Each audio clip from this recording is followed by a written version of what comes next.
Either in Scotland, a man in his 60s was turned away by a nurse because he refused to answer whether he was pregnant or not. He'd gone to give blood, as he had done for decades, when the nurse said he couldn't unless he answered the question. She said she was asking to promote inclusiveness. So this wasn't a joke question.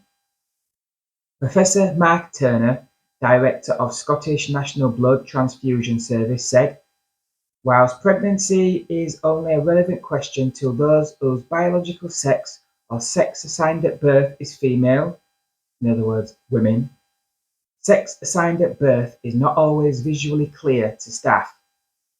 Well, it was obviously visually clear in this instance, wasn't it? Take a look at the picture in the thumbnail of Mr. Sinclair and you can see for yourself. And let's be clear, those words come across as an outright lie and contradiction. It's nothing more than the perfidious words of an activist. If those nurses cannot tell that a 60-year-old man is not a woman of childbearing age, then they sure as hell shouldn't be allowed anywhere near patients, let alone sticking needles in them.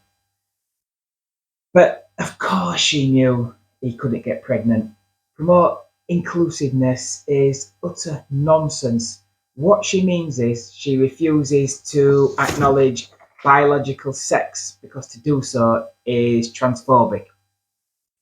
She's denying the biological reality of being female. She is erasing women as we know them off the face of the earth. They are denying science and biology by saying male and female is but a feeling and nothing more. In that case, you could decide you're female for 2 weeks of the month and then male for the remaining 2 weeks of the month, or any other of the 100 plus genders.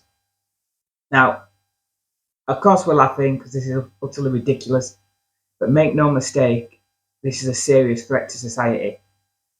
This ideology has clearly infected society at every level, to the extent we see professors and nurses who are activists first and medical staff second. This means their ideology is more important than the health of the patients. Look how quickly they've turned on women in favour of trans rights. They are now using trans rights as a political tool, and as soon as another minority group comes along who is more politically useful, then they'll hijack that cause, even if it means selling trans people downriver. It's a case of whatever or whoever it takes to get their ideology through the back door. But first, before they can do that, they have to dismantle society as it is, turn it upside down. So here they are denying scientific truths. They've even said science itself is problematic. And what they really mean there is if society believes in scientific facts, it will be harder to break down and thus harder to install their poisonous ideology.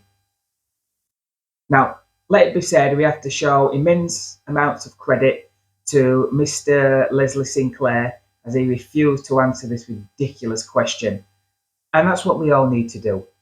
No doubt, some of those who have come out and turned the blame on Mr. Sinclair, saying he should have just answered the question and he's been difficult, etc., etc. They're activists themselves and they're just trying to shut people up. I know for a fact some of them that have said that are Antifa.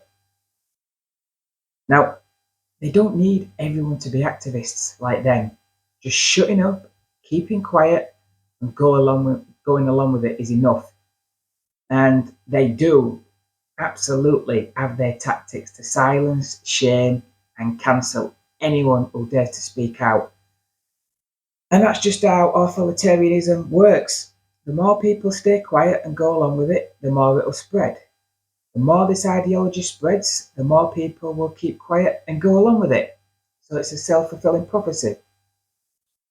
And the sad thing about it is, because of this nurse and her demented beliefs, patients won't receive the much needed blood Mr. Sinclair had kindly offered to donate.